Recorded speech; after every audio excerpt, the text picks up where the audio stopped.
son. You Bop, are bop, live. bop, bop, bop. Ba-da-ba. It says we're live. All right. Well, then let us be live then, sir. Oh, shit. You know what I didn't do? What didn't you do? I didn't invite the world. What do you mean? Oh, shit. I did not invite the world. Oh, no. Oh, wow. Are you going to do that still, you think? Let me invite the world. You got to do the quick version of it? Or because when you're posting it, you got to, when you're doing a story and it just repeats like loud and long. Just long forever, forever and ever and ever. Yeah, that's where that's funny. Or when I'm reposting somebody else's thing, that's more annoying, to be honest. When they got something just looping and looping and looping. All right, let's do it. Behind the scenes. Let's go. What's going on, y'all? Pizza in the Break Room is about to go live. As a matter of fact, Pizza in the Break Room is live right now. So right fucking now. Right now. So tap in. Tap in. See, now it's this part. I want to hear this whole part, guy. You're not gonna hear it. I mute my phone. Oh, okay. I mute the phone. I got it right this time. You think? As long as you're good, man. Oh shoot! But I need what's it called? What happened? Data? And no, I need the link from the YouTube. Boom. Perfect. It's right here. Oh, look at that. That's fancy. Anywho. So you're usually like the most prepared guy in the whole wide world, guy. What happened? Is it like the retrograde again or some shit? It might be the retrograde. I heard the retrograde's coming hard. Was it Scorpio season or some shit? Mrs. Ron C, what up? What up, man? Miss Ron C, what up with you, Che? Che. What is wrong? Oh my gosh, this guy's on one already. Oh man, like you got off work early today? What up, Fabe? I did not get off work early. Actually, oh, sounds like you got off work early and like you P-Man drove you home is what it sounds like. That's what. Oh, that's what it sounds like to me at the moment. So it goes. I hope you got it, man. I hope it all lines. Oh, look, Pizza in the Break Room is live. We here now, it says. All right, let me boom, quick one there. Let me push it to. I know, Miss Ron C, but I just got the notification. That's all. Like it happened, I don't know what to do about it. I'm all off. We don't have he didn't do his intro. Shoot. See, look, he's fucking up the intro. All this shit. All this stuff, like now I can't even erase it. God. Oh, look at this! Just post it, guy. Just post it. I did. I accidentally a blooper. It's bloopers, follies, shit like that, something like that. Anyway, I don't need to do the whole thing. Did you get your costume, guy? No, I got a couple days left too, don't I? Not really, guy. Are you gonna be left with this like fucking Michael Jackson? That's it. You're just gonna have to go, and you're not gonna get it. You have to go home. You have to fucking straight just put on a leather jacket and some makeup, guy. I haven't had a Michael Jackson jacket since 1991. That's pretty late, isn't it? What kind of year should you have had like the Michael Jackson jacket? So here's the thing: is that I had the jacket. Matter of fact, it wasn't even my jacket. It was my older brother's jacket. And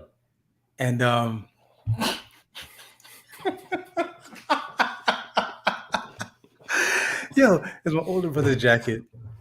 And for some reason, I decided that this jacket was a good jacket to wear to this dancehall party I was going to, basement party.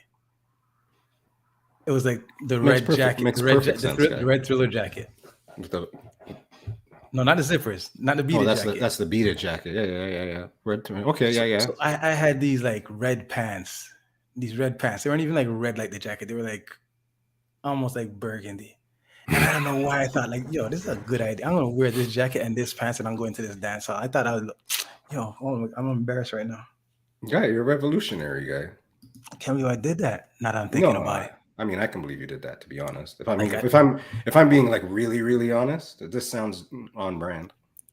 Go ahead. No, that's it. I'm done. That's it. The thing is, this 1991, that jacket was at least 7 years removed. That jacket was at least 7 years removed from Paulie, relevancy. what up? What up, Paulie? Foxy Oh G's in the man, break look at room. my cousin Cliff.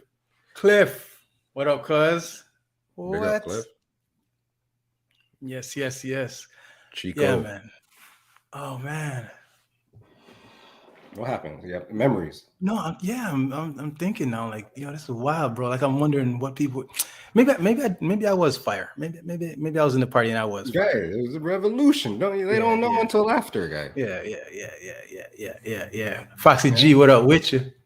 Yeah, man. Like there are people in the burgundy pants after that guy. Chico Sing, what up with you? Yes, Paulie Lopez, Trilla. Yeah.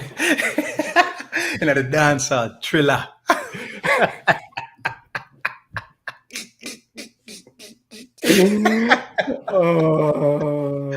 Trilla. That's crazy. Mm-hmm. Oh my god. Whew. This didn't start off on script at all. How was your day, man? No, too late for that shit, man. You can't ask me how my day is now. No, eh? No. Act like your day didn't happen. No, it was a good day. It was a work was all right. Work was hectic the last few days. Work was all right today. Yeah. Yeah. So what made it hectic? There was projects on the go, or were there people that you needed to let go? Yes. Yeah. There was just too many things going on last week. That's all. And into this week, it was just I don't like when there's too many people in my cornflakes. I don't like people in my cornflakes, so there was just too many people in my cornflakes. All right, I'll have to pour a little liquor for those who have lost their jobs at the hand of you this week. But somebody's got to do the job. I think there was one time. I don't fire people. I tell them, man, I don't fire people. People fire themselves, bro. I think P-Man had a job one time where he was working in a mailroom somewhere. And then they had to do some let goes. They had to fire some people. And nobody in the company had the nerve to do it. Yeah. And I think P-Man got hired so he could fire people. Man got a promotion. P-Man's like, I'll do it. Right? Well, I mean, somebody's got to do it for real. Comfy Krista, good evening. Hey, you don't know what coincidence is?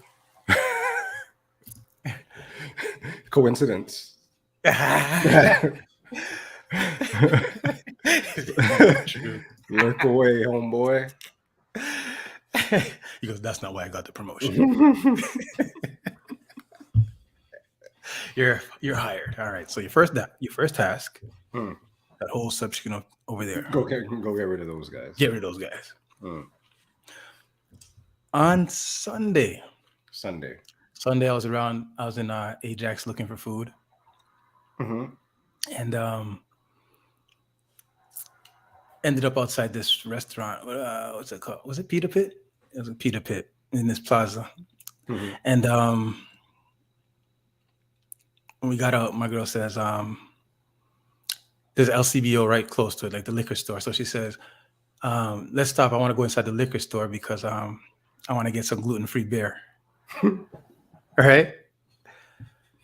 So I'm like, all right, cool. So as we walk, Reggae City, Wagwan. As we're walking,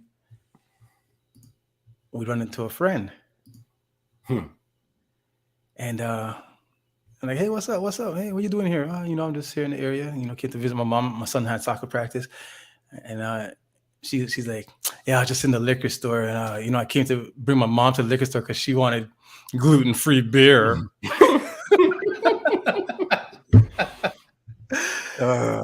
And then I looked at my girl and I go, that's why we're here too. But the way she said gluten-free beer, I felt like I was on Pizza in the Break Room with you. So wait, you were walking in, they were walking out? Did they get the beer? Did you get them beer? What happened? Is there a section for that? But there's no such thing, right? There's a thing. There's such thing. But anyway, okay, sorry. Tell your story, man. So we were walking in. She was walking out, but she's like, if this is what you came for, it ain't here. You got to go to some other beer store. So I said, all right, cool. And we went to go check if there was another brand that might have been in there that she didn't see. But I guess this type of place is in alignment with you because like we're not selling no gluten-free beer in this establishment. What do you mean in alignment with me? I'm just saying, like barley and hops. Barley and hops, I believe, are the cornerstones of beer. And I believe that if you look up like gluten, they're gonna put up a fucking picture of barley and hops and say this is where you get like, this is where you get right. So right. So after all that, the only thing that I can deduce is that there's no such thing as gluten-free beer. There's a drink, but it's Gluten-free not drink? beer. Just drink. You can call it whatever you Right. Again, y'all can call it whatever you want, right? Just don't Comfy call Krista it. says no gluten-free beer in Ajax. Could have told you that. Well, Comfy Krista, you did tell me that.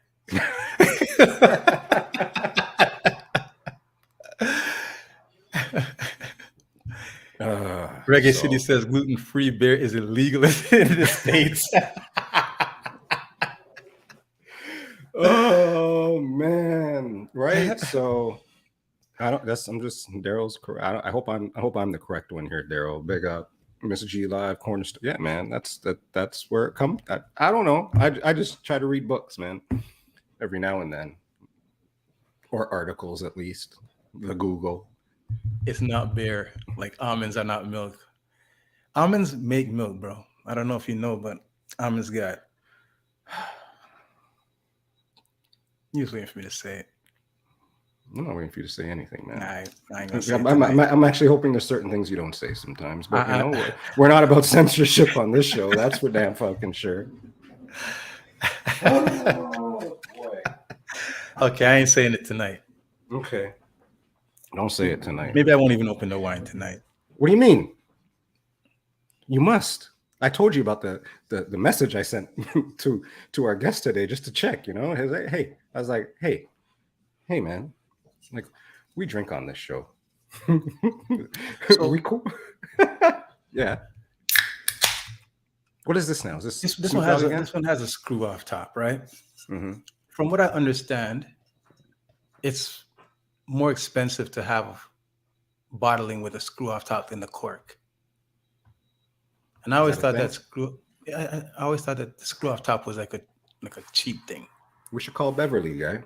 But did she mention that? I don't think so. We should just call her. Flint, big up. Well, anyways, this is the Riesling. Remember when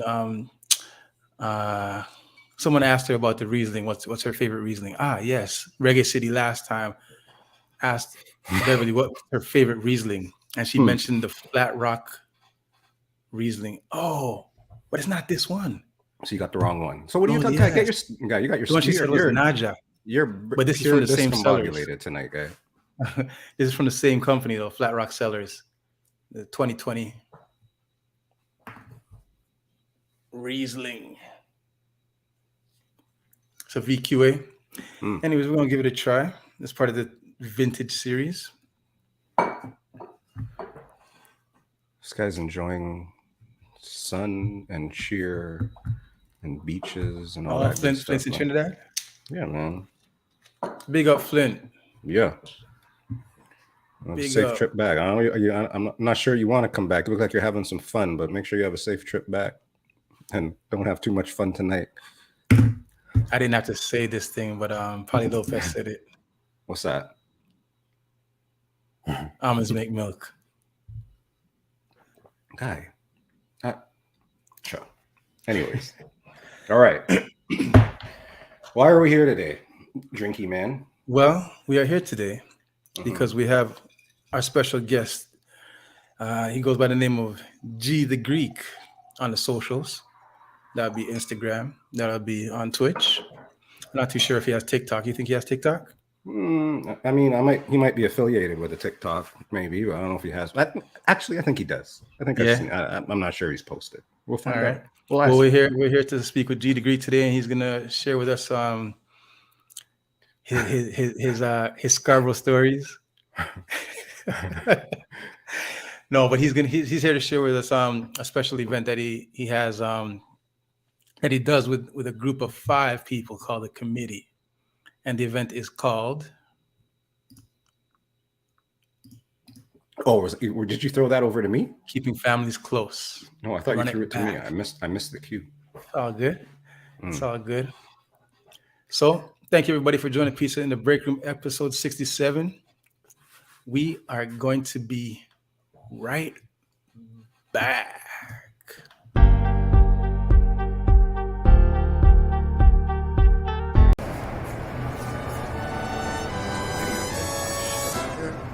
We here now.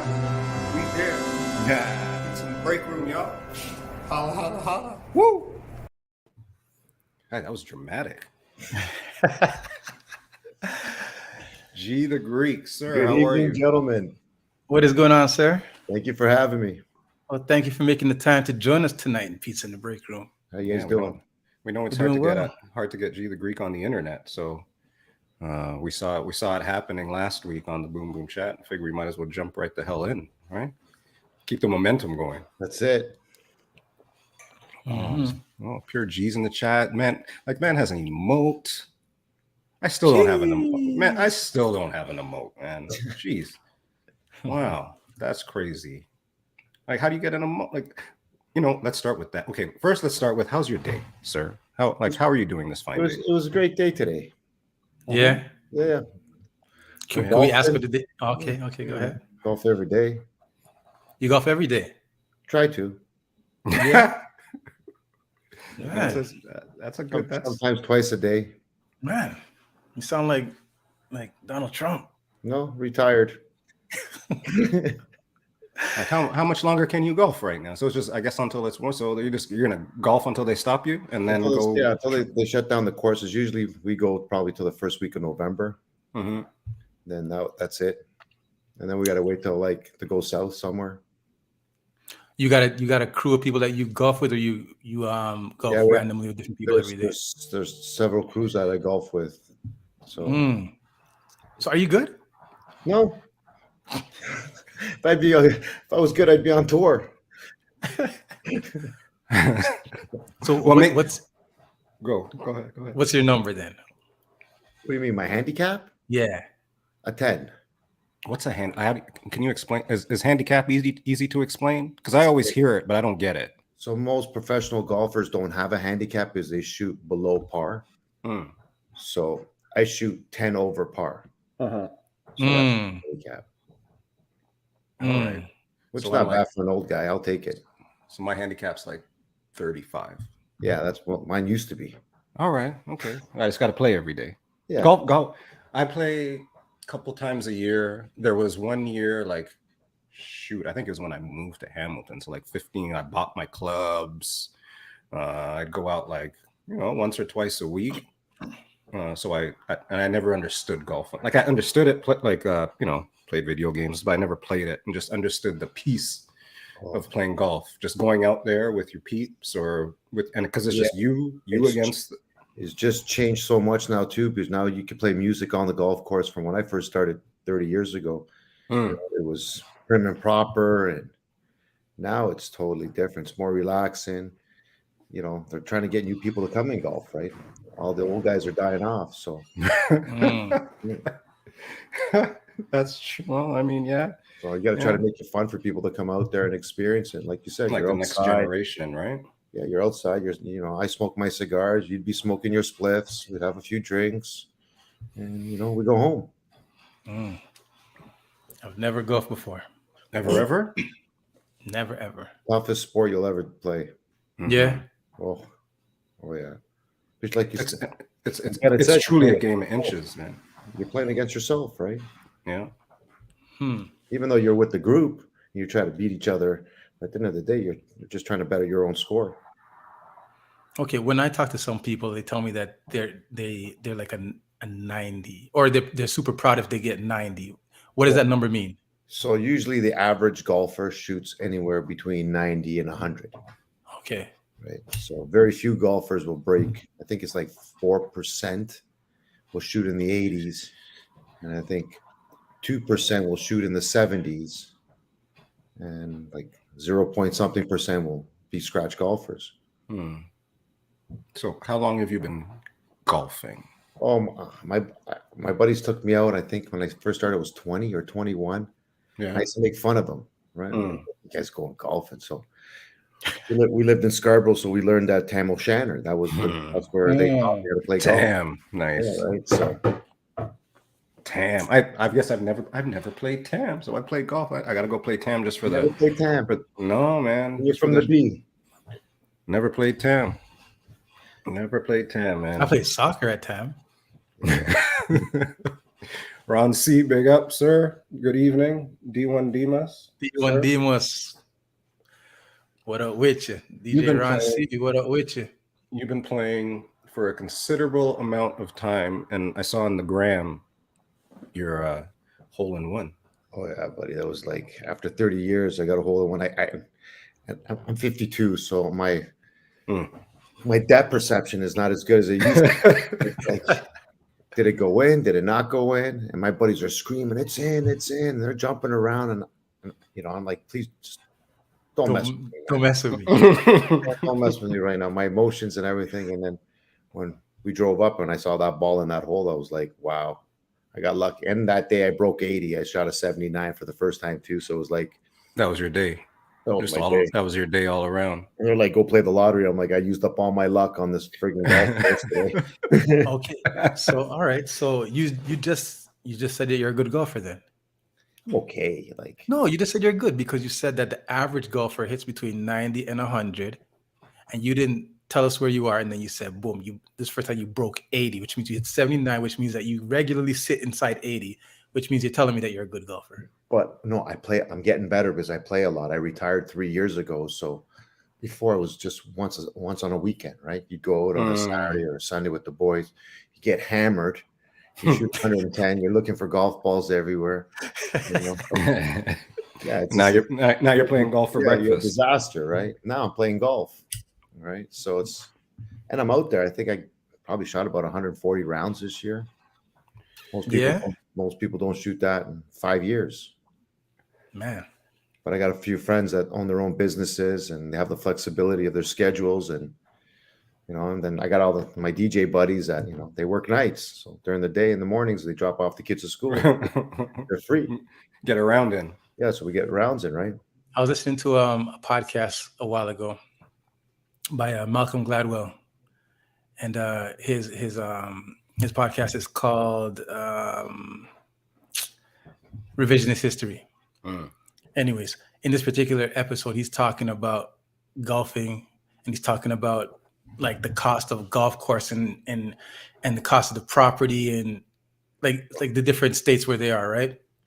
But one of the points that he said was that like high level executives are on the golf course more than they're actually doing their job. Because when you check the date, because I guess there's a golfing database, right? There's a golfing database that has everybody's kind of like, I guess, their scores or whatever. You can go through the National Registry Canada. That's what gives you your handicap. So you could record what golf course you're on, or you could just leave it undisclosed, right? Right. So you're saying like it's still showing that you went golfing that day somewhere.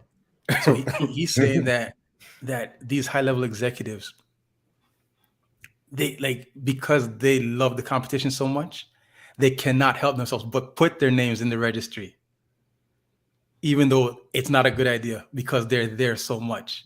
But for even them, if the business is failing. For them, it doesn't matter though. No. But what the thing is, what he is saying is, even though the business is failing, like maybe this is not the time for you to be golfing every day. But they cannot help it. They cannot help but golf and put their name in the registry to say, "Yeah, I was here today. I did a 72." But a lot of guys will take out, like my brother-in-law is a vice president of a company now. He owns his own. He'll take out customers, business associates that he's going to maybe do business with, just to see if their character, and if they're cheating on the golf course, they're usually going to cheat you in business. So Mm. That's another measuring stick that they have. They bring you out, they give you a few beers, and they're going to see if you actually can, if you know how to count to 9, if you have a bad hole. Right. Or you're going to be one of those guys that always finds their ball and, comes out of the hole in their pocket. Gives it a little kick. Yeah, they wear the soccer jersey, right? To give them the little foot wedge. Oh, it's so true though. But yeah, but that's a thing in business, right? Yeah, let's take them for golf, go for a little golf trip. That's what it's built for, technically. Country club life, man. I wish I had somebody paying for my golf, that's for sure. So when the weather gets bad here now, I guess the season's about to shut down soon. Yes. Where do you take the party? Sometimes we go to Florida. Sometimes we go to Bermuda. Sometimes we'll go to Jamaica or Dominican or Aruba, wherever we can. Bahama, Arizona. Our friend of ours has a place down in the Bahamas there on the Lakai. So we might go down there and spend a week, and that's all we do. We golf, fish, sleep, golf, fish, maybe a couple poker games at night. Boy, true boys trip. Yeah, true boys trip, right? Where's the favorite place you ever favorite golf course that you've been to? Probably Port Royal in Bermuda. That's where they used to take all 4 of the major winners, and they would bring them down there. And the first time we went down there to play, we went 8 of us, and we're all lefties. Lefties where the good stuff's at. So the club pro down there was like, he's never seen 8 lefties before in his life. So he followed us through the golf course, giving us pointers. He was there since, I don't know, 1980. What's this about a lefty? A lefty, you shoot left-handed. Shoot left. Okay. Well, it's mostly Canadians and hockey players that shoot left. Everybody else in the world shoots right. Is that a thing for real? Yeah. I was about to say, was it because of hockey? But a lot of Canadians are lefties. So how do you know? So you're lefty when you hit from the left side? Yeah. Right hand on top? Yeah, you're right hand on bottom, right? Yeah. Right hand on bottom. Right hand on bottom. Left hand on bottom. Left hand on bottom. You're talking about righty, buddy. Lefty? Well, we're golfing. Sorry, right. Golfing. Sorry. Golf. I was thinking baseball. Everybody's chasing someone in Scarborough, with the bat. Yeah, exactly. That's right. I was a good baseball player back in my heyday. Yeah, baseball is like that. Golf is like that. Makes perfect sense. Sorry. Thank you. Yes. Oh, that's crazy. So Tam O'Shatner, eh? I gotta go play Tam. I gotta go putt. That's what I do. Yeah, putt-putt's dope too. I do putt. Get my rhythm going. Then maybe take it to the big leagues. Come play with the big guys. Yeah, man, it's just a great time to come out. Like I've taken a few guys that were okay golfers just to come out and experience it. And a lot of them get intimidated, thinking like we're superstars, and we're not. It's just come out, have a good time. You're outside. I heard Ron C's a superstar at golf guy. Is that true? Ron, Ron's pretty good until the arthritis kicks in. Once the arthritis kicks in, then he's like, what's that, around the 5th? And that's a hard thing, right? Sometimes I've golfed with 89-year-old Korean old ladies, and they're hitting the ball straight 180 yards, and it's just, you hope to God that you stay healthy. But Tony Williams says, I came in while Mans is talking about strokes. Pause. Oh boy, that's like my neighbor across the way. He golfs probably like you. He does 3-4 times a week for sure, but he's like 65, retired as well. But he just hits it, man. I'm like, hey John, how was golf today? Yeah, good. Probably the best golfer, like DJ golfer that I go out with, is probably Ricky Sweet Touch. Oh really? Yeah.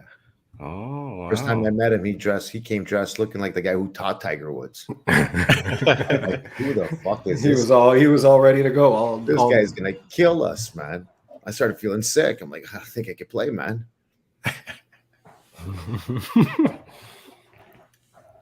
That's crazy. So he's the guy. All right, he's the betting man. So I'll know to put my money on him. Yeah. He's the most consistent. That's for sure. Yeah. Scratch is up there. Casey's getting better. Haven't golfed with Ron this year. Sounds like a challenge. Sounds like an event needs to happen. Yeah, maybe a charity golf tournament. Bring all these guys out. Oh, look at that. Who else golfs is the question. Golf is a rich man's sport. No, man, golf's not that bad.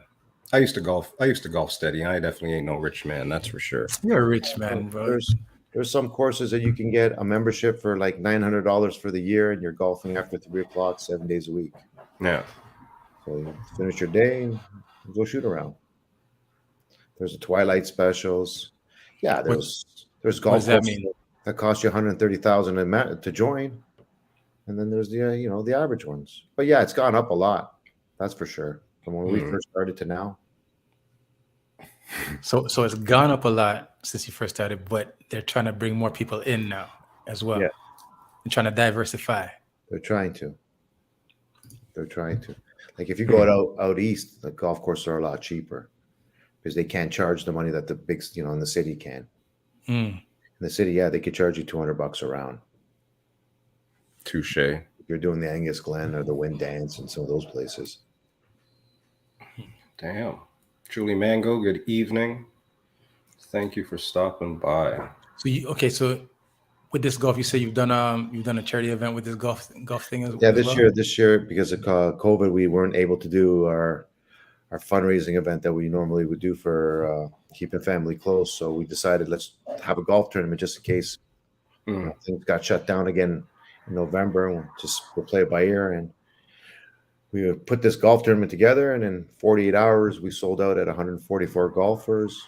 The Thursday afternoon, we got a private golf course out here in Pickering called Whitevale. Yeah. We ended up raising $18,000 for Ronald McDonald's house. 48-hour turnaround? 48 hours. We had it sold out. Jeez, man. It sounds like a good community around you. Oh yeah. Like everybody, there was some really good golfers, and then some guys. It was just their first time. They bought this set, 2 days before. Right. To come out, and because once we explained to them, it's not so prim and proper and uptight anymore, right? Well, we have our music, we have our drinks, we had a bunch of sponsors. We had a couple of tequila holes and some wine holes, and so it was a what's a tequila hole? What's a wine hole? A friend of ours works for Jose Cuervo, so he had set up a couple of tents, and they were like the tequila holes. Show up and he test out whatever he had for free. Oh, and play golf. You should do that after the hole. I don't know, whatever. I guess it doesn't matter. Once you get to that tequila hole, everybody just congregates over there, right? And it's not about the golf anymore. It's never really about the golf. It's just to get everybody together, right? Try to raise money. So we did that. So things didn't shut down. So now we're planning the next event in 2 weeks. Okay, so you got this next event. This next event is called, sir, let the people know. It's called Keeping Family Close, Run It Back. November 5th, Revival, DJ Ron C, DJ Chela Soul, Sweet Touch Foundation, and Jason Palma. Okay. I pulled up my shirt. I see what you did there. See what I did? I wasn't planning on it. And I went into my closet and I was like, wait a second. Wait a gosh darn second. All right. So yeah. Anyways. But so this event now, so how long, or tell us about the association. Like, how did we get to Ronald McDonald House? I guess. After my dad passed away, we were all together. And my buddy Sully B50, he was like, when you're ready to go for a beer, give me a shout. So a couple of weeks later, I called him up. I said, let's go for a drink. So we started talking. He's like, it's sad now that at our age, all we really do is, go to funerals, right? Our parents are all getting older and stuff. So we really don't have enough time. We don't make enough time to see each other as much as we used to. So let's plan a party. I'm like, well, if we're going to have a party, just to have a party. He's like, yeah. And I'm like, well, let's try to raise some money. So he started researching charities. I started researching charities. And he's like, let's do Ronald McDonald's house. Most of the money that we raise will go to them. At least 90 plus cents from every dollar. So we decided Ronald McDonald's house. We contacted them. We went down for a tour. We walked around. We saw the facilities, the school, the libraries. We spoke to a few parents, spoke to a few volunteers, and then we came out of there and we're like, they took us to, they have a room that's sick kids. That's a medical-free zone. No doctors or nurses are allowed in there, just for the parents, and they have a kitchen and they have almost like first-class pods so parents can try to get some rest. And, so we went there and toured that and met a few more volunteers, talked to a few more parents, and we said, that's it. This is going to be our charity. So we threw our first event at Dream Resto Lounge. We didn't know what we were doing. It was like, what do we do? Like, how do we raise money, right? Like, how much can you charge people? How much donations can you get? So we put it out there, but it was great to see a lot of our friends actually showed up. In high school came out, old neighborhood, so old neighbors. So our first event, we had Baba Khan, Dave Campbell, and Jason Palma, and we raised almost $11,000. And we were so hyped that we're like 10 grand. We were like, oh, we want to raise 5. Let's get to 5. And we got to 10. We're like, this is amazing. I can't believe we did it. And then we had to go drop off the money. We had no idea about bank drafts and how we're going to present the money. So the same way we received the money is the same way we gave it. We went down there with this big Ziploc bag, using 20s and 5s and 10s and 20s and a few checks. And like, here you go. And the volunteers are like looking at each other like, who the hell's going to count this? We have to count it. So that's the first one. And then Dreams Resto said to us that they would like to make our event their home. They would like to host us. And we did it there the second year. And they would give us back 10% from the bar sales. Oh, nice. That's dope. They would give it back to, they would cut a check to Ronald McDonald's House charities. So, so we made money from the door. We made money from donations, and then we made money from the bar. So we got the 20 grand the second year. And then the third year, I think it was like a little close to 30 or 40,000. And then we had an anonymous donor match that donation. There's a guy down at Ronald McDonald's House. He picks a day, and anybody up to $50,000, he'll match. So our liaison that's at Ronald McDonald's House contacted this gentleman, told him that we're a community-based fundraising organization. And he's like, yeah, no problem. Boom. Here's the 40 grand. Wow. So we get this text message saying, hey, the money that you guys raised, someone just matched it. There's another 40,000. And so we got all emotional. We're like, can you imagine having that kind of money where you could sit at home? Yeah, you could sit at home and just help. Right. And just help. And then the fourth year, So this was someone that you guys don't know at all. We had no idea who this man is. They just know that you guys were up to something. They said, you guys up to something. Still don't know. There's just anonymous donors straight up. Anonymous. Dope. Yeah. So it was pretty amazing, right? That's got to feel crazy when you get that call.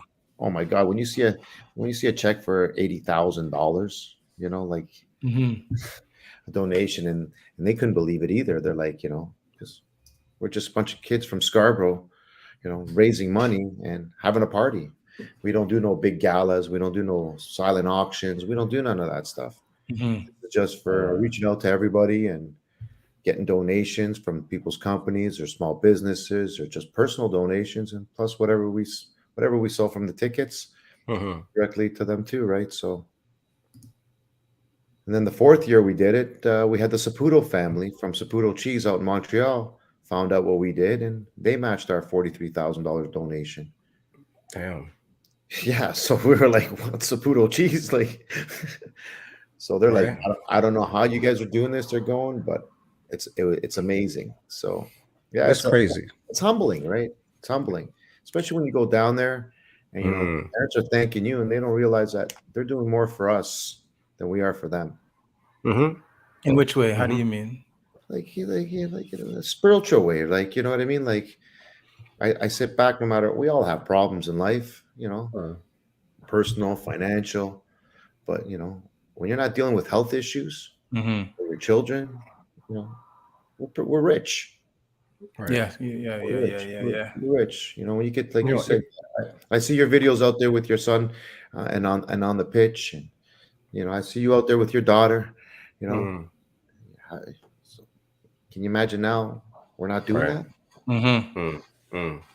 right? So, Yeah, it's you true. know, I had an event at work. I'm on the engagement committee, so we did like Hamilton cleanup the other day. And I don't like, honestly, I don't usually do, I'm not usually all up in the events. I went, I did it. I'm gloved up and walking downtown. And then we had little kits as well. We made like, you know, put some water, some cleanup stuff, some toothpaste. yeah. So when we saw some folks on the street that needed it, we were handing it out. At the end of it, I was like, oh, happy I did this. All right. Yeah, Like no, for no other reason than just being out there and doing some stuff. So I understand what you say when it's just like yeah, sometimes. it feels amazing because we've surrounded ourselves with a lot of good people too, and a lot of people that are been helping us and been like super supportive. And we've had some groups have been with us since the beginning, right? And they're like, "What do you need? What can I do for you?" And we used to have raffles. Like if you bought a ticket, even if you didn't show up, Yeah. you're still entered into the draws to get, you know, Raptor tickets and Leaf tickets. And we probably had anywhere between $5,000 to $8,000 worth of prizes, small packages, stuff like that, that, you know, people would donate. And sometimes people would win it and give it back to us and say, give it to the family down at Ronald McDonald's house. So we'd go down there and drop off a set of Raptor tickets or Leaf tickets or gift certificates or orthopedic chairs or whatever we got. And, you know, get the response back from the parents, because it's not just the sick child they're there for it, but the other siblings are there with them. Right. Mm-hmm. So they got a school in there, they got a library. Is it? Yeah, it's the one across from Princess Margaret there on McCall. It's just amazing. And the thing is, they've been fighting to get subsidized, to try to get more, because they probably turn away something like 40,000 or 45,000 families a year. Wow. They just don't have the rooms. Right. They don't have the facilities, right? It's tough, and that's the whole point of it too, I guess, right? And some people say, "Oh, the government." But you know, at the end of the day, we are the government. You know, if we put all our resources and everybody and everything together, then yeah, we can solve a lot of problems. You know, even if it takes, you know, baby steps.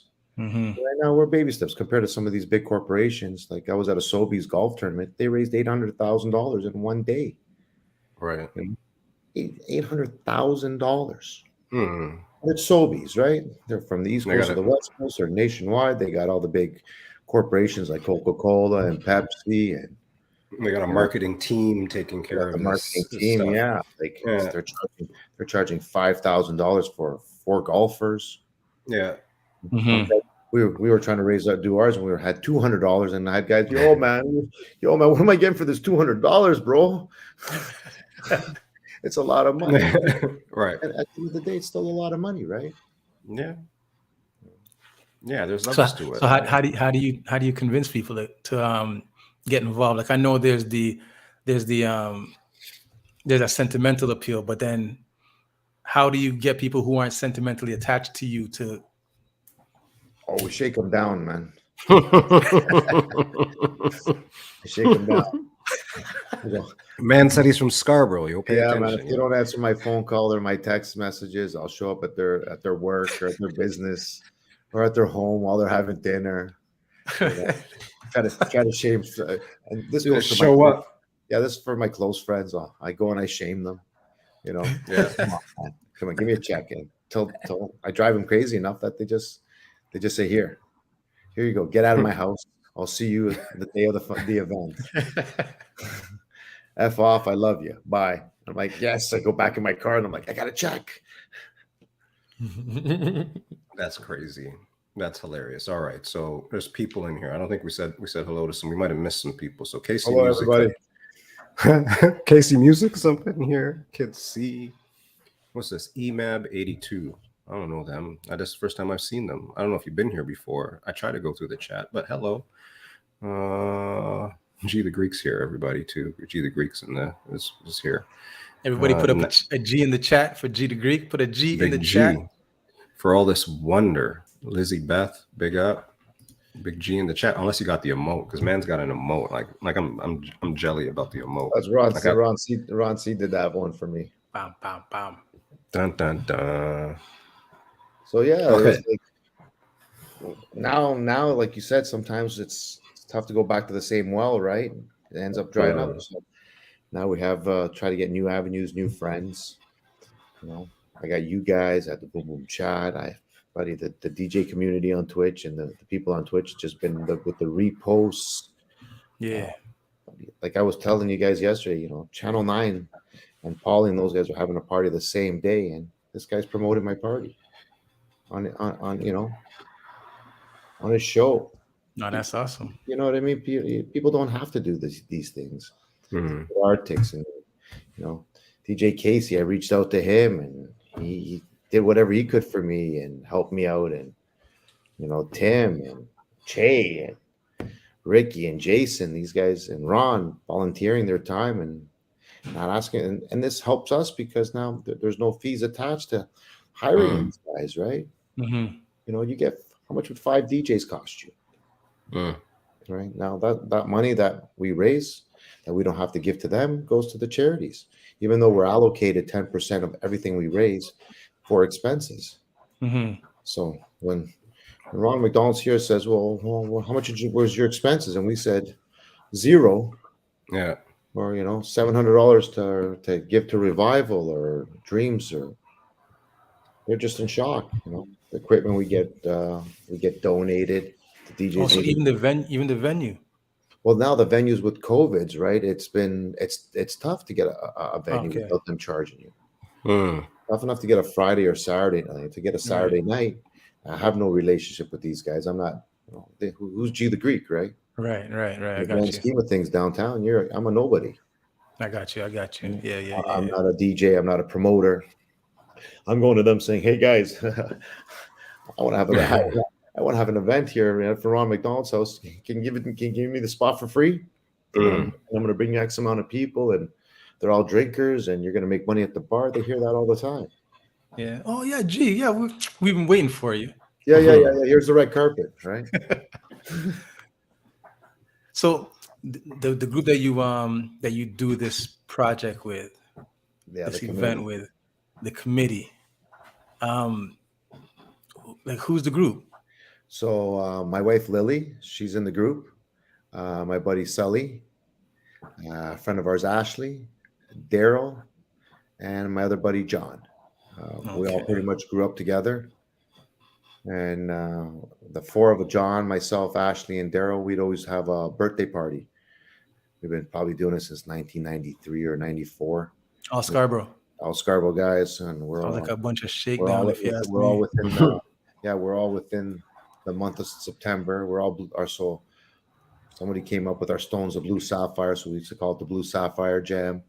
Wow. So yeah, we used to go hop around the city, just throwing parties. Sometimes we'd have them in the backyard. Sometimes we'd have them downtown at the club. So we're looking for Tadell wants you to be more specific with your Scarborough. Where are you representing in Scarborough? It looks like, I think. Who's that? It's one of our moderators is asking what area in Scarborough were you running around, I believe is the question. Victoria Park and Shepherd. There you go. VP and Shepherd. Yeah, VP and Shepherd. I went to McDonald's. Sir John McDonald's. No, you guys are scary there, man. What do you mean? You guys are scary guys over there, man. I'm scared of that area. I don't walk. Was the hair? It was the hair that scared you? The hairspray? It scared you, man. The Trans Ams, the IROCs. It was loud over there, man. Yeah, well, fucking Europeans are pretty loud, right? Did you play football? No, McDonald was a football school, right? Yeah, McDonald was a football school. I played rugby. Oh man! Oh, hey. Oh, see, man. Yeah, I played soccer my whole life, so it was like, once you get to high school, you always want to try something different. And I was too small to play football because I saw those guys. They were, especially, I think it was my grade 10 year. Was it grade 10 when we won the Metro Bowl?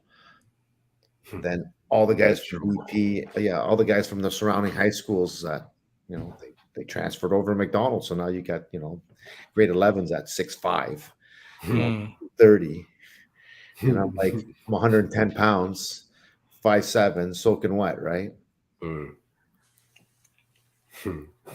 You play for Agincourt?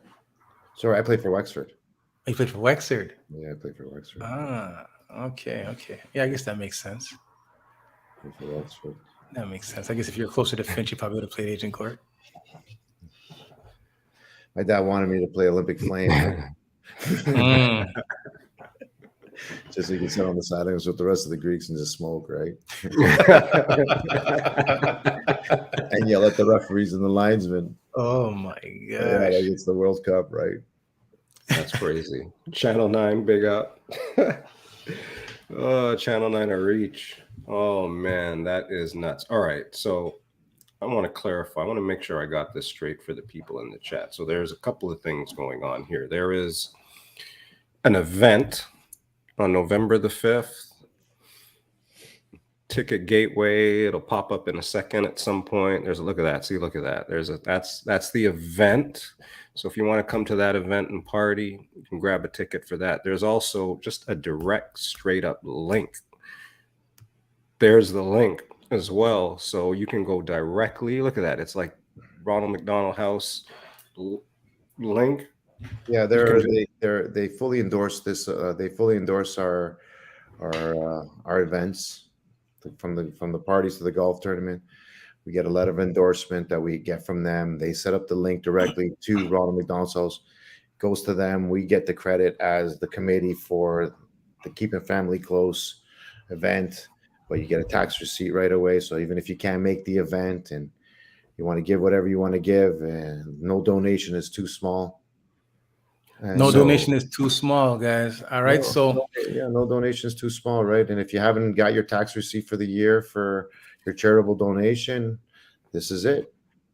Right. So there you go, people. There's a very, very good cause. So the link is right there. If you don't want to donate and you want to come dance all night, then get your ticket. Tell them the DJs again. We got DJ Ron C, DJ Chela Soul, Sweet Touch Foundation, and Jason Palma, and they all volunteered their time, every single one of them. Awesome.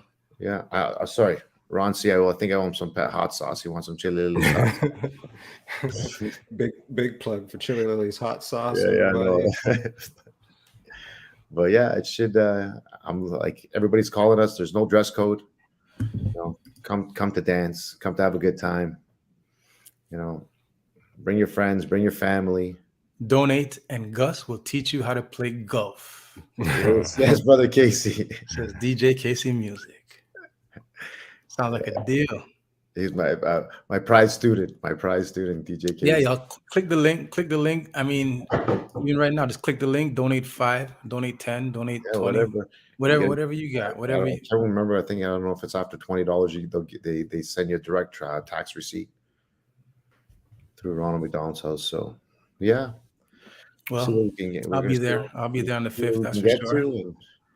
I got my ticket.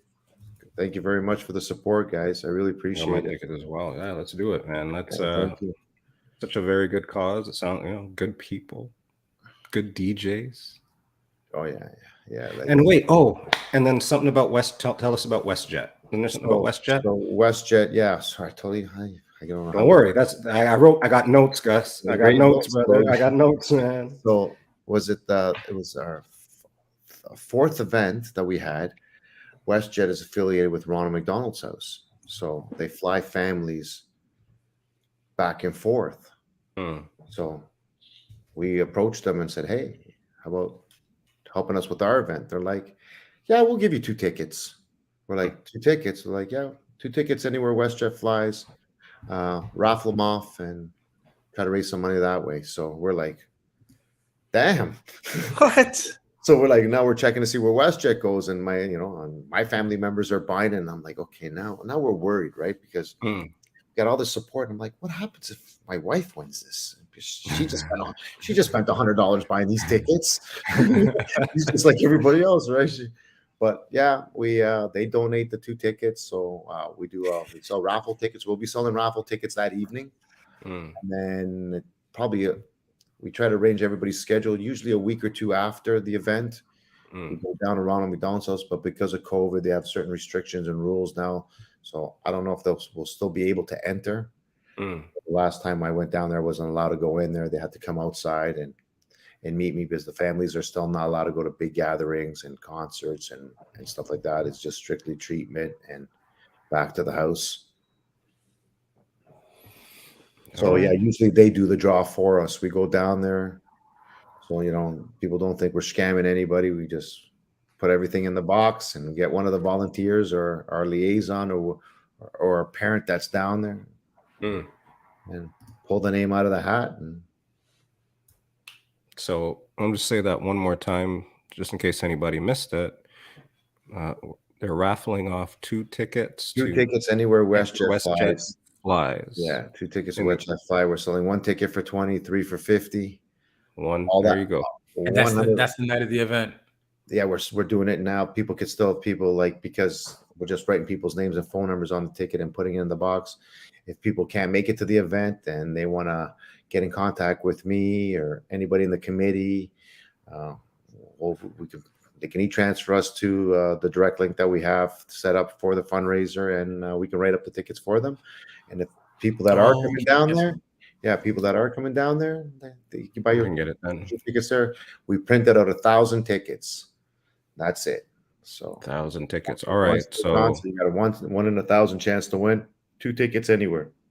I think there's a couple of restrictions on the tickets. I think it's like Christmas time and March break, but any other time,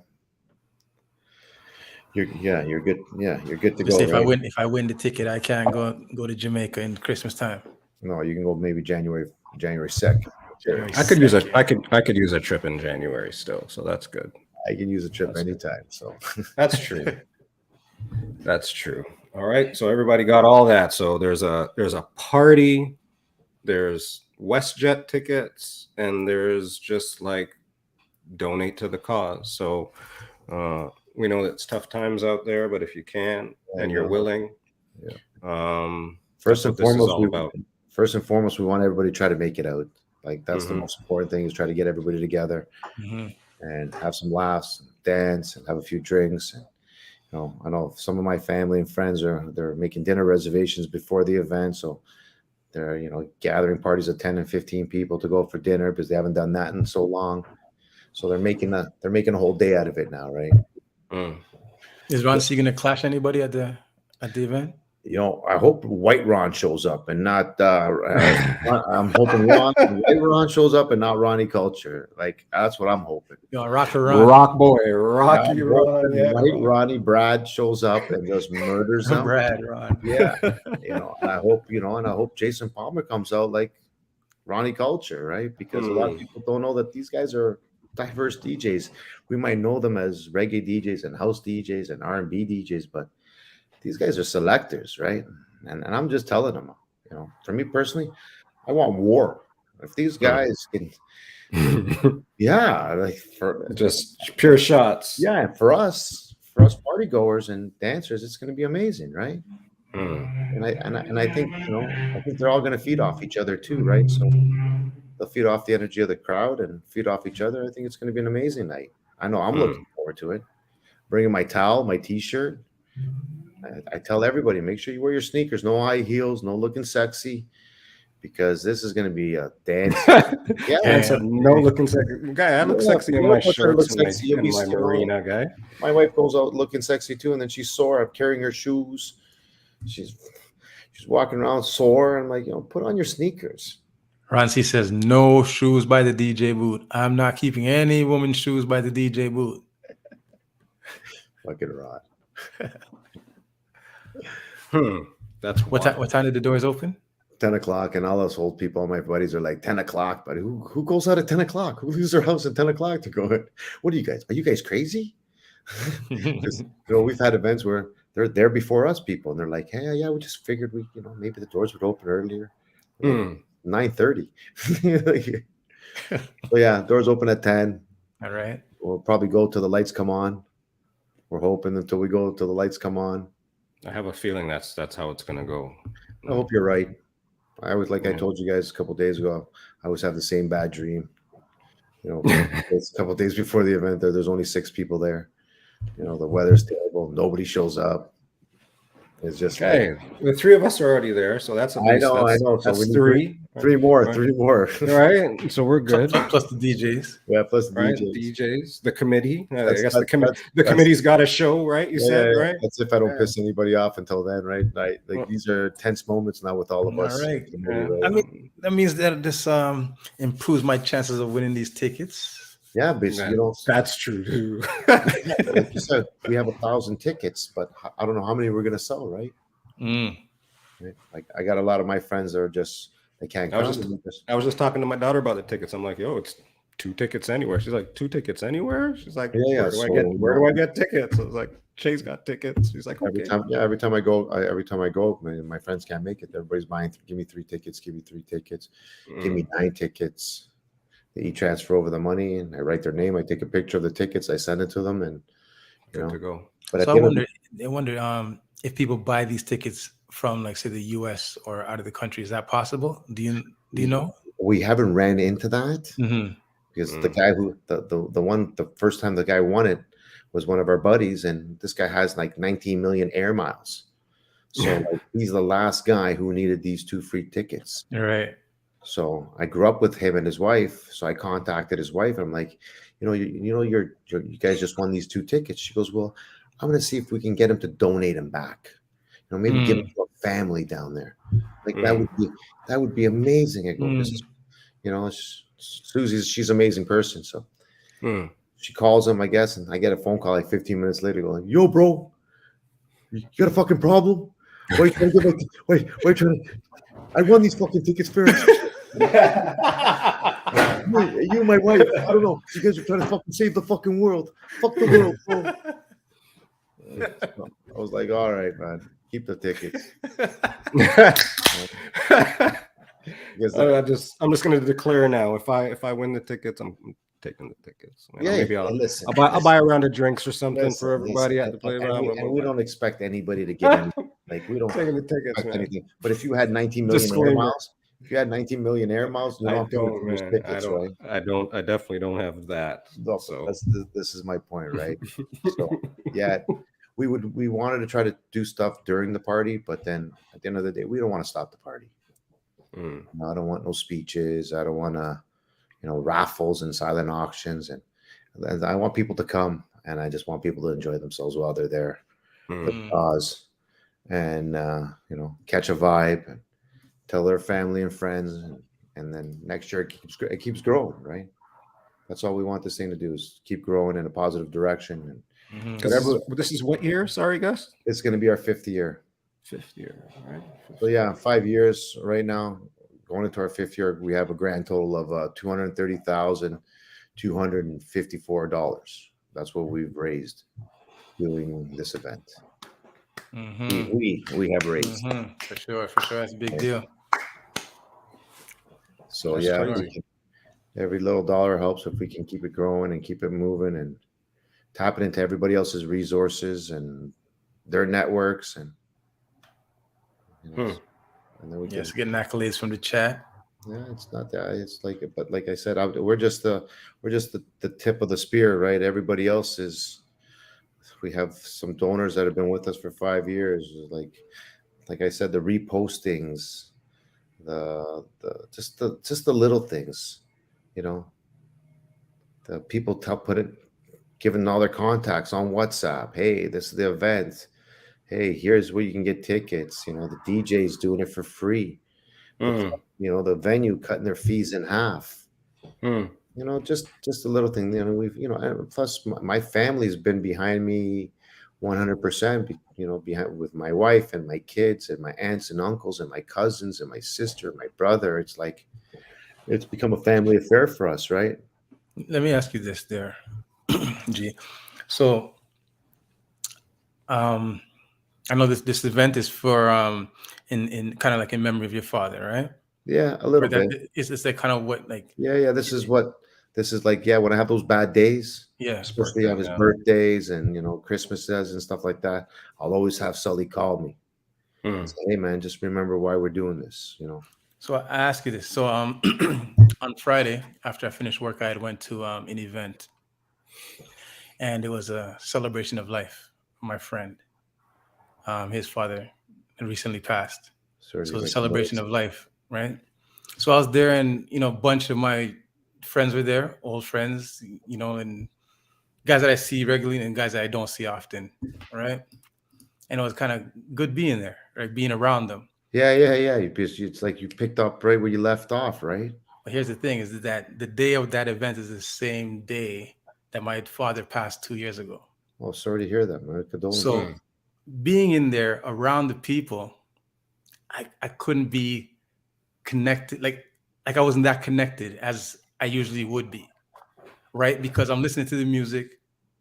Your The head. music was like the same kind of music that my dad listens to. So yeah, it And then brought I'm you back. looking at my buddy's video footage, and it just kind of like, just looking at him and his father and his family, and it just kind of like put me in the mind of, like, as if I was in those moments with mine. You know what I mean? So I was like, Yeah. I was there at the event. It's kind of like this a lot of the time. I'm saying this to say, like, when this event's going on for you, are you like connected, or sometimes you?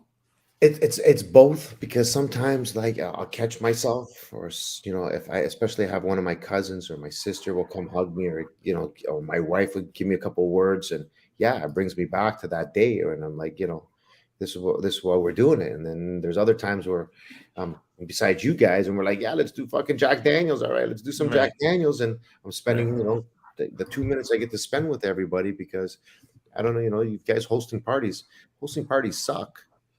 Mhm. Yes is the best, but when you're hosting a party and you're trying to watch the door and trying to thank all the your donors, and make sure the DJs are good, and make sure everything's okay, and there's no problems with security, and there's and just to say hello to everybody, right?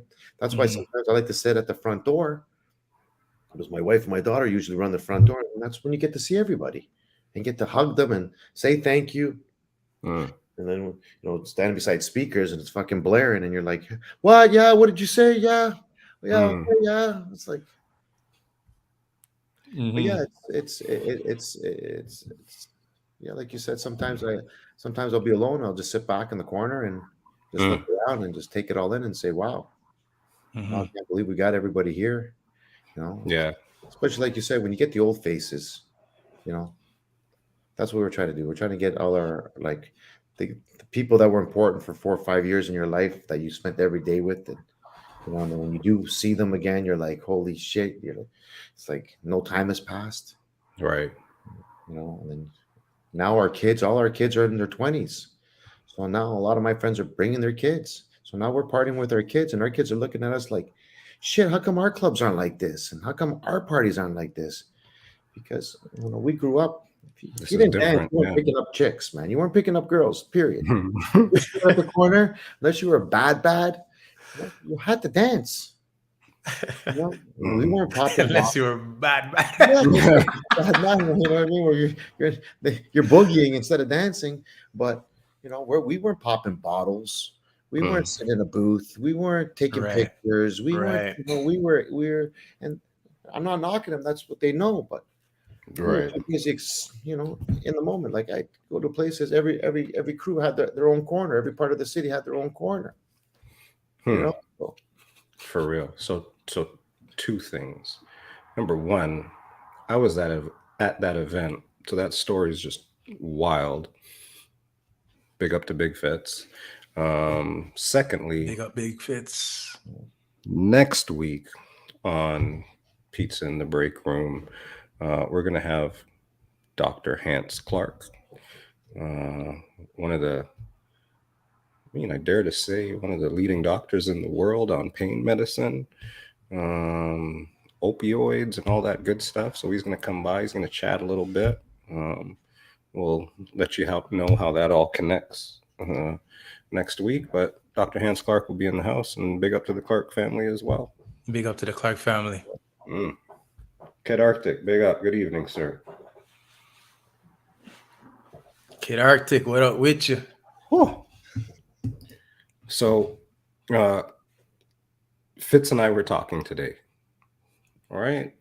And the statement that came up most, or You know, what if somebody was searching in the Google, it said 5.8 million views. Oh, now we're going to Pumba. Right? So everybody, I don't know if you know G the Greek or if you don't know G the Greek, we're about to tell you a story about Pumba. And Pumba, G's gonna tell you is his pet. And this pet, it's become a family pet, but it's my daughter's pet. Yes. All right. And this pet got 5.4 million views on Instagram, on a reel on Instagram, and that's tough. So would you like to tell us about tell the people about Pumba? Yeah. Pumba was a fat bastard. So yeah, my daughter was living on her own for a few years, and her boyfriend bought her. She always wanted a little pig, so he bought her a mini pig, and I don't know how long it lasted after that, but she calls and says, you know, I'm coming home. Can I come home? We're like, yeah, come home. So she came home with this baby pig. So we were like, we got a fucking pig in the house. Like, and my son's like, we're white trash. Look at us. What's wrong with us? You know, how do you guys let this happen? So when you say you got a pig, so like explain. So like the pig is. Well, the pig started off like a little Shih Tzu, like, you know, like a little like a Shih Tzu. Yeah, like a little bit, like a little guy, right?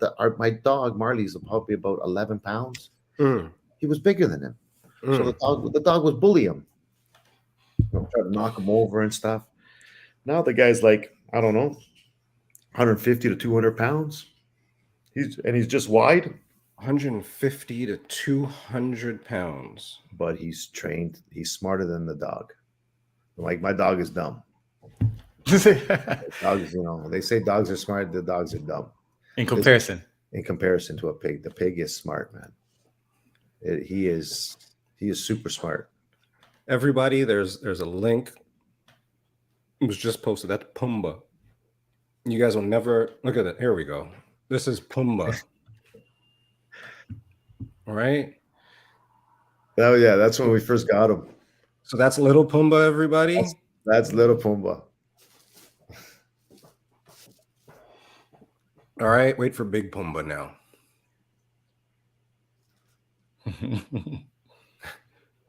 Big grass Pumba. Yeah, that's fat bastard Pumba now. Guy, Pumba is living the life, man. Man, mash up my grass. He's mashed up my grass. You know, every time I'm in the back picking my tomatoes or my cucumbers and stuff, the guy's right up on me. So he's got to take a sample. I'll give him a sample. So yeah, this is the video here. This is the video. This video of him eating the freezy. He loves freezies. 5.9 million views, 60,000 likes. Yeah. And I'm trying to get $5 for a donation from people. All right. You need to get the money from Pumba. Yeah, man. Soon. Doesn't he look like Ron C? Now that you mention it. Yeah, he's now that you mention it. The kids in the neighborhood love him, that's for sure. Especially when my daughter takes him out for a walk. Like, there's almost car accidents in front of our house. Like, that is amazing. Like, it's so amazing. You're still freaked out. You're still freaked out about the pig, right? Yeah. So I told Fitz about the pig yesterday, everybody. So Fitz had no awareness of I'd seen Pumba before. I didn't follow Pumba, but I was aware of Pumba. I've seen some reshares of Pumba in the past. But Fitz, when we were talking about, when Gus and I were telling him about it yesterday, your mind was just totally blown. There was a question in the chat. What do you feed it? Or him? He has feed from the farm that we get him from like a big bag of feed, but he eats berries, apples, watermelons, spinach. The guy eats healthier than I do. I swear. You know, we don't. It's not like a farm pig or, where you're going to eat them when you're just feeding them slop. Mm-hmm. This guy don't eat no slop. This guy's picky, man. He Whole smells it. grain. Yeah, if he doesn't have applesauce mixed in properly, he just gives you that look. He loves his oatmeal. Loves his oatmeal cookies. Sometimes I'll go to the bakery and I'll get yelled at by my daughter, but she calls me the weak link. Yeah, I'm the weak link when it comes to him. So, I'm home all the time with him. She works from home. My wife's at work, so when nobody's looking, I'll always throw him some treats. The fat bastard, right? Plump him up. That is very good. No, he ate a Kid Arctic. He ate one of the Carolina Reapers today from the garden. So how does he react to that? Didn't phase him, man. He's a pig, man. He just took it down, just food. He took it down. This is a Carolina Reaper. Like, he took it down, kind of looked around, ate a few leaves, and then laid down, took a nap. Me and my wife were looking at him like, is he going to die? Is he going to be okay? He's just good. Yeah, my daughter cooking his belly. Yeah, my daughter playing her soccer game, so we're watching the pig. Look at our mods. Our mods are like the bestest mods. So here you go. G, how about you tell us about this here? So there's Chili Lily's hot sauce. Yeah, I used to always make a little. I used to make a little bit of hot sauce. I worked in General Motors for 30 years. It's like growing, having a garden. For my father-in-law taught me, my wife's dad. So he's a big avid Portuguese gardener. So he was giving me all the little tricks of the trade. So as it went on, I started getting really good at this gardening stuff. So I'm like, I want to make pepper sauce. And all my buddies at work, all my Guyanese and Trinis and Jamaicans, like, what does a fucking Greek know about pepper sauce? I'm like, well, give me some recipes. So they started giving me some of their recipes, and I incorporate some of their styles, some of my styles, and I'm like, you know what? I'm gonna make small batches. So I went and I contacted a friend of mine. I'm like, how do I do this? So my mom goes, well, we have a friend of the family. Why don't you go visit him? So I go visit Mr. Goudas. Drive out to Mississauga. Mr. Goudas, he's a Greek too. So I go out there. He gives me the history of how he started, and Hold on a second. Learn him. Hold on. Who's Mr. Goudas, man? Education, man. Education. Learn him. Who's Mr. Goudas, man? Goudas Foods, man. What are you talking about? Mr. Goudas. What am I talking about? Like, don't you know that you're 2% Greek too, man? Okay. Okay, Kanye. Right, it's just like the hair products and shit, man. Like, don't let them fool you, man. Yeah. This man came in the 60s and was selling curry. Mr. Goudas is a Greek man. The man's a Greek man. So it didn't sound like a Jamaican man. Now that I think about it. So I went over to him, and now look at the spelling, man. It all makes sense now, yo. So I went over to his house, and I brought the sauces. So he's like, okay, you need to go to the labs. You need to do this. You need to do that. And so I brought him 5 sauces that I had made. And he goes to me, I'll call you. I'll tell you what I think. Well, I didn't hear from the guy for like 3-4 weeks. I'm like, were you afraid that he stole your recipes? No, man, this guy is no, he's he's a very intelligent man, very kind. He didn't have to even waste his time with me, right? Because he's friends with the family. He was friends with my dad, and his wife and my mom are friends. So he calls me back after about 3-4 weeks. He says, hey man, we're gonna have some lunch. Come to the house and let's have some lunch. So I go up to the house, we have some lunch, and he's like, okay, these 2, you're gonna save these 2. You'll release them in a few years. These are the 3 you're gonna go with. These are the 3 I like. He goes, at first I was like, what am I gonna do with this? I have 3 flavors. One's a pineapple mango, one's a strawberry kiwi, and one's a cilantro. He's like, pepper sauce. And he's like, what am I gonna do with this strawberry kiwi thing, right? But he's using it in his seafood. He was using it with his fishes. So he's like, these are the 3 you're going to go with. Here's the lab. So I had to take everything to the lab, because once you start, it's different when you give stuff away. But when you start selling things, you need an X amount of insurance. You need the shelf life. You need all these things in case you got to label properly. Glass, anything, right? Somebody tries to sue and say you got sick. So he made me do everything properly. I did that. And I'm like, you know what? And he's like, you want to get into the big stores? He goes, this is what they're going to do to you if you get into the big stores. And I'm like, so he tried to explain to me that, to get into every supermarket, you're going to need X amount of products. So I can't produce that many. I need a facility. So to shut down the facility, I need to produce, like, say, 10,000 bottles of the pineapple mango and 10,000 of, the cilantro. So now I need 30,000 bottles. Now, yeah, I can go put them in the supermarkets. And he goes, you know what they'll do to you after 2 weeks? They'll call you up and say, hey, man, it's not moving. So it's either you pay us for the shelf space now, or come take your 30,000 bottles back. Where am I going to put 30,000 bottles? In my garage? So he goes to me, keep it small, keep it niche, price it at this. He helped me with my costs and all that stuff. So the only thing I don't produce is the fruit. But I grow the cilantro, I grow the peppers, make small batches. Every 2 weeks when it sells out, I make more. So what do you do if Pumba eats all the batch, yo? He doesn't, man. He doesn't. He knows what's. He said Pumbaa's smart, yo.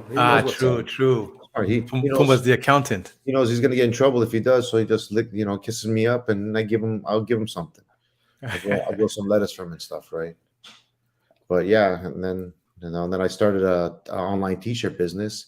So a friend of mine, that's his thing, and he's like, yo, man, he can hook you up. We'll set up a website. You can come up with your own stuff. You could be a pirate and steal people's stuff. And I'm like, yeah, pirate. And he's like, yeah, if you're not scared of the big companies. I'm like, yeah, I'm not. Until I got my first letter of cease and desist from Playboy and WWE, and I'm like, yo, these are the big dogs, bro. These guys will take your house. So what did you do? Like what? I took them, like, no problem. I took everything down, right? No. What I mean is, what made you get a letter from them? Because I was selling their product without a license.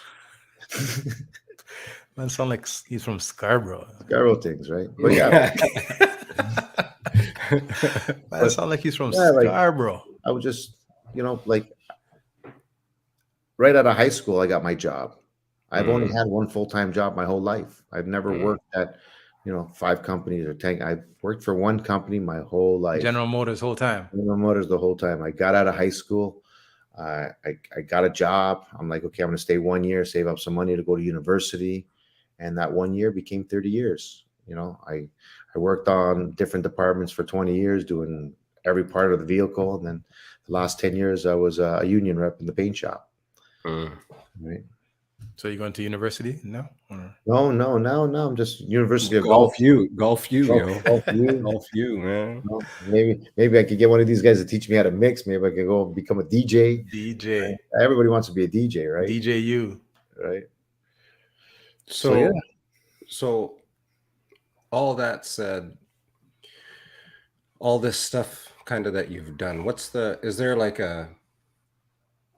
somebody came to you and said, hey man, this is what you did for me in this situation, like from the Ronald, is there one thing that really stands out from a story or anything that's just this one standout thing in this whole Ronald McDonald saga? We've had, I'm not mentioning any names, but we've had certain friends that we grew up with and new friends reach out to us and tell us their story privately that, that they used it. Or they're using it, right? And then didn't want people to know what was going on and stuff. And they're like, so they'll ask us, did you ever use it? And when you tell them that, knock on wood, we've never had to use it. No member in the committee has had to ever use Ron McDonald's house. So when they just look at you and they're like, they can't believe that, guys like us and our community would want to help people like that. Sometimes they feel helpless, right? You're just sitting there and you're fighting. It's one thing you get the illness, but when your child's sick, depending on doctors and nurses and there they I think it's $15 a day it would cost the family, and that's if they have it.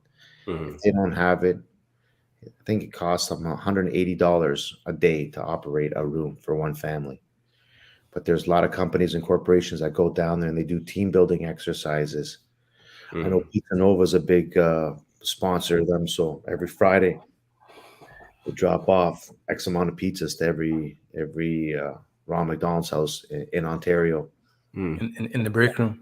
Yeah, so we have supermarkets and other companies that donate groceries. So if they don't want to eat fast food, the parents, they can cook their own meals because they have like 5-6 kitchens in one big kitchen.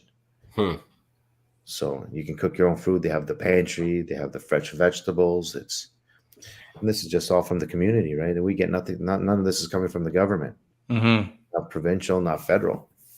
Yeah, you said something yesterday. I made a note. Hang on. Wait. What was it?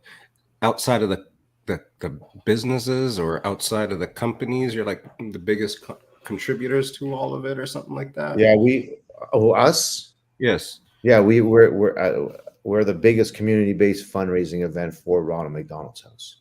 That's not a company. That's not a company. That's Claps in the chat again. Or a corporation. A lot of these guys, and when we went down the first year, the CEO gave us a tour, and they say a lot of these companies, they donate because they have to. They have X amount they have to give away every year. They need to write it off.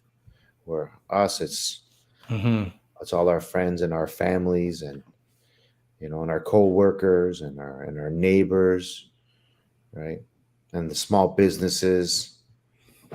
They're the ones that are the backbone behind this. We're just the spearhead. We came up with the idea, we put the work in, but everybody else puts the blood, sweat, and tears, just like us, by showing up, by giving money, by giving their time. Like I said, every DJ, and not every DJ, but a lot of the DJs like Kid Arctic and Casey and Channel 9 and Chayla Soul and Tony Williams and Jay Online. These guys are promoting the party. They have their own parties. They have their own shows. They don't have to do what they do. The Boom Boom Chat Room, you guys, all our friends reposting that we just met a couple of years ago. Right. This whole Twitch stuff. I've known guys for 40. I know 4 guys for 40 years. They won't repost my How did you land on the Twitch? So how I landed on the Twitch? Yeah. So this is funny. This is funny. So I was part of this crew called the Late Night Table Crew, where we get together and smoke cigars and play poker in a shop in Scarborough. It was during the pandemic, but I don't want to ruffle any feathers or nothing, but we were all freedom fighters. We didn't, we weren't wearing no masks. We weren't doing none of that stuff. We were like, we're gonna die, right? That's this crew was. So we're sitting there one night and we're playing poker, and I have a cigar, and Scratch called Los and says, "Hey man, you got to get on this Twitch." So he's like, "Hey man, anybody know anything about Twitch?" So we all start calling our nieces and nephews and, "Hey, what's this Twitch?" And it was Keith Dean. Keith Dean was one of the first guys from Montreal to be on Twitch playing music. So Scratch kind of jumped on, and then when Scratch jumped on, Los was like right there. So we jumped on. We had no idea about. We were trying to figure out what the fuck is a bit. Like how much is 1 bit? How much is a sub? And I'm like, these guys are getting pull-ups for 10 bits. So I'm calling these guys up personally. I'm like, I'm going to give you 10 cents, and you better pull up that song the next time. You 10 cents. Man, taking liberties, yo. Yeah. All right. Let me pause everybody 1 second, because this thing says DJ Star Q is raiding with a party of 29 folks. Yes, big up my brother Star Q, man. Okay, there you go. DJ Star Q. Yeah, he's another. There's another 5% Greek guy. Oh yeah, for real? Yeah, he just came back from Greece, so. All right. Big up to Star Q. Yeah, big up everybody. Thank you, Raiders. Thank you, Raiders, for joining Pizza in the Break Room, episode 67. Today we are sitting here with the philanthropic G the Greek. Yeah, man. So grab a slice, make yourself comfortable. Yeah, and we're here talking about a couple of events, or an event, or a cause. A cause. All right, a cause that G the Greek's for. So everybody jumping in the chat. We are here just talking about an event that's coming up on November the 5th. Keeping family close. It's a party. A lot of good DJs. It's in Toronto. There's the link that's been popped up right there. Ticket Gateway. It is working with the Ronald McDonald House, and G the Greek and the committee have been doing that for a couple of years now. So if you have an opportunity, you're in the area, that's the link for the tickets. Also, like, you can just straight donate. And Good people up to good things. Yeah, if you just want to straight donate, there's a link there as well to support. If you're coming in now, you might have missed some of the story, but there's always the replay. See what I did there, Fitz? And we got the 2 WestJet tickets at. Oh, shoot. All right. And also, I know we you want the missed if tickets, we were right? to forget. raffling 2 tickets from WestJet to anywhere that WestJet flies. You can, I guess at this point, whisper us and we'll get you connected with the right people. If you got G the Greek on Instagram, Che La Soul on Instagram, I know has some tickets. So one way or the other, we'll find you a way to get some tickets. They'll be available at the event, and they're available prior to the event as well. But we've been talking. We only made 1,000 tickets, so your chances are amazing to win. Right. And 100% of what we raise goes directly to Ronald McDonald's house. Are we raffling off a night with TdotHotShots as well, or no? That's We could do that. We could, you know what? We could do that, man. I don't know if we can get. Who do you think we can raise more money with? TdotHotshot, you or Che? TdotHotShot. Definitely Che. He's got the curly. He's got the curly tail. Yeah, he's got the. No, but you got the, you got the distinguishedness. You got the. I don't even want to get in. Just plain tickets. Just plain. I just get like 1 for 20, 3 for 50. Get holler. That's where we're at. Do the tickets take you to Greece? I just wherever WestJet. No, I don't think WestJet flies to Greece. Probably get you close though. Get you close, man. It'll get you close. So everybody, it's 11:06. G, if we're gonna try to get you 5 more minutes, because in 5 more minutes, all the good juju is gonna go to the Ronald McDonald House that is built up in this chat, and then we can go put Pumba to bed. Pumba's been in bed since 8. Is he on a schedule? Yeah, man. He knows what's up. Yeah, he wakes up. He wakes up at, I don't know, 7-ish. Yeah. Does he pull his own blanket? He's got his blanket. He's got 2 orthopedic beds. Does he do it himself? Like, does he go like? No. He'll move it. But that snout, man. That nose. Oh my God. But yeah, he's got his 2 beds. He's on his morning schedule. He has his lunch. He has a snack, and he has his dinner, and then he crashes.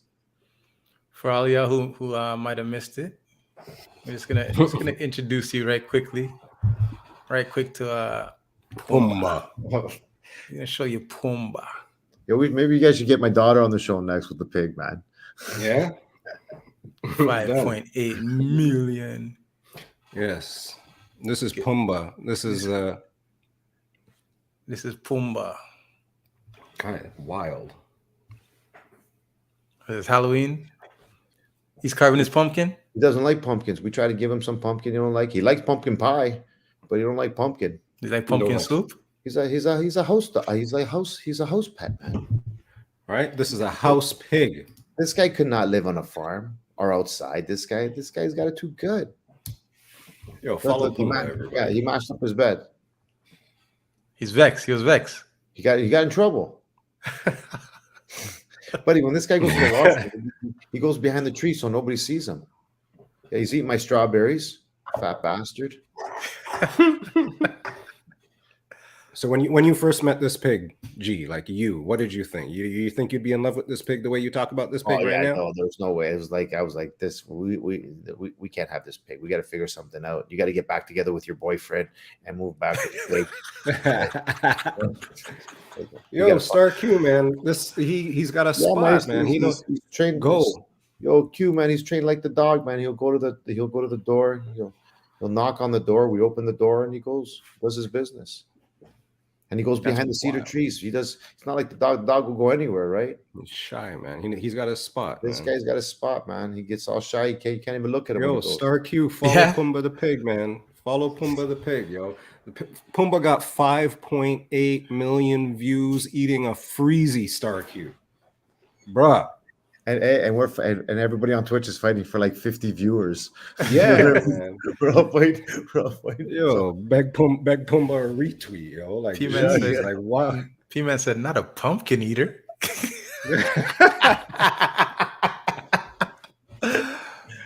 Not a pumpkin eater. He likes pumpkin pie. He likes the sweet. You know, I ain't never had no pumpkin pie. Man, that is wild. So it's 11:10. Everybody that's here, number one, thank you for being here. You could be anywhere in the whole wide world, and you are here with us today. We are with G the Greek. This is episode 67. Bam, bam, bam. We are trying to keep families close. There's an event for the Ronald McDonald House, or in the name of the Ronald McDonald House, November the 5th. And you can just donate to the cause as well. This is G the Greek, and we are going to spend the next entire minute putting, as a Scarborough man might say these days, I guess, bare good vibes into the ethos. Yes. To all the people that have to utilize this service, to all the people that can support this service, to G the Greek and his committee. It is 11:11. Manifest good shit, good stuff for the Ronald McDonald House. Thank you for the people who do things when Everybody they put can. 1111 in the chat. 1111's in the chat. 1111 in the chat. It's not easy to do the things that you do, G, so it's good that you do them, right? Like, some people do have the ability to and don't do it. So, it is good that you take that and run with it. Yeah, we just took the initiative, but if it's a whole community of us, right? Yeah. Ubuntu. It's all of us. We can't. None of this can happen with just G the Greek. We need everybody. Chico Right. Singh, put that Ubuntu in the chat as well, man. That's for this moment exactly. Right. So We the are community. because you are. We are because you are. And one more time for the Scarborough Mandem. It takes a village. Big vibes in the chat. It is now officially 11:12. So yeah, man. Big up to everybody for being here. Hopefully everybody that's able can come out to this jam in a couple of weeks.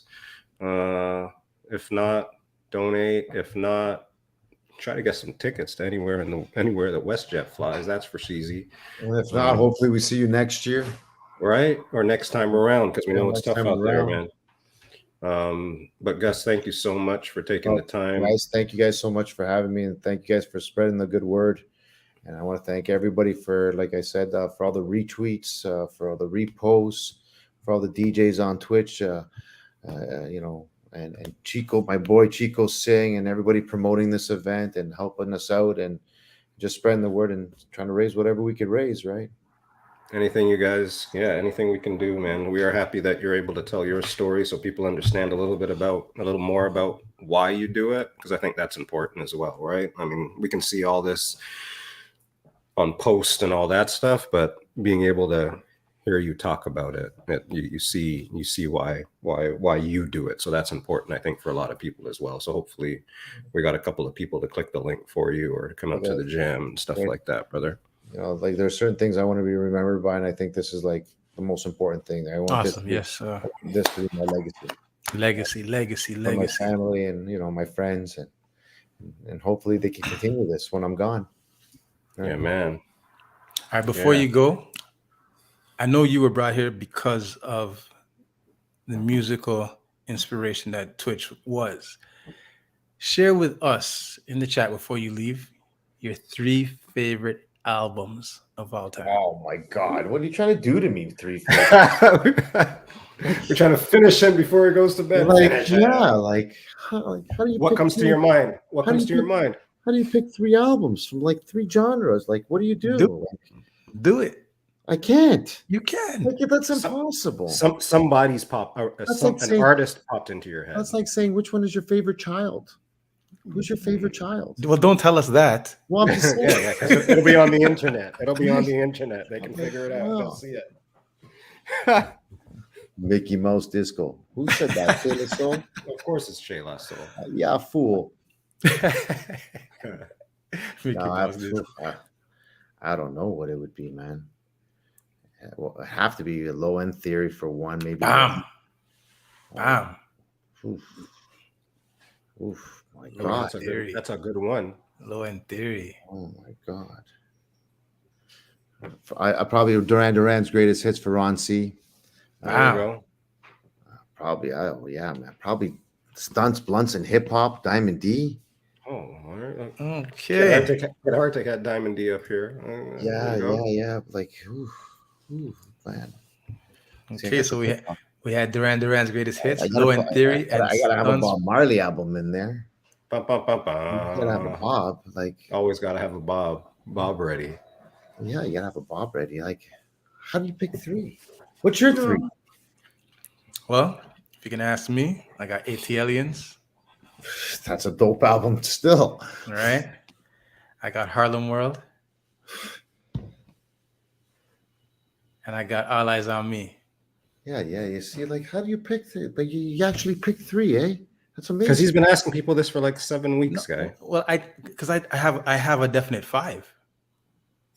I have a definite five. Yeah. So who are the next two? Then? I can't. I don't have a definite. No, not you. Don't worry, G. Who's your next two? God. Fits?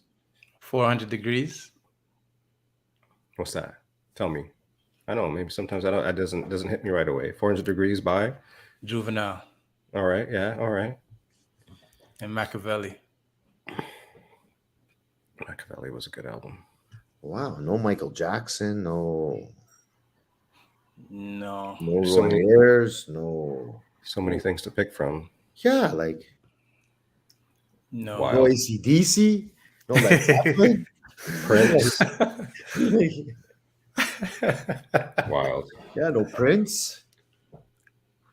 Like No, I've never listened to a Prince album.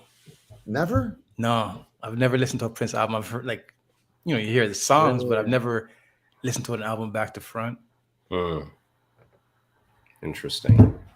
We should get Denise on the show and try to ask her top three. Oh man, She's her top 3,300.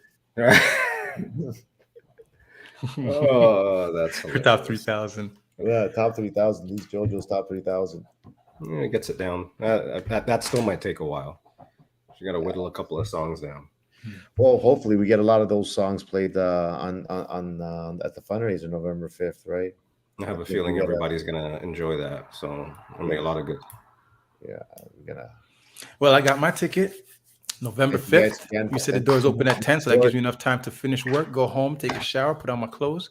Thank you, everybody out there that's supporting us and promoting us and being there for us. I hope to see everybody November 5th.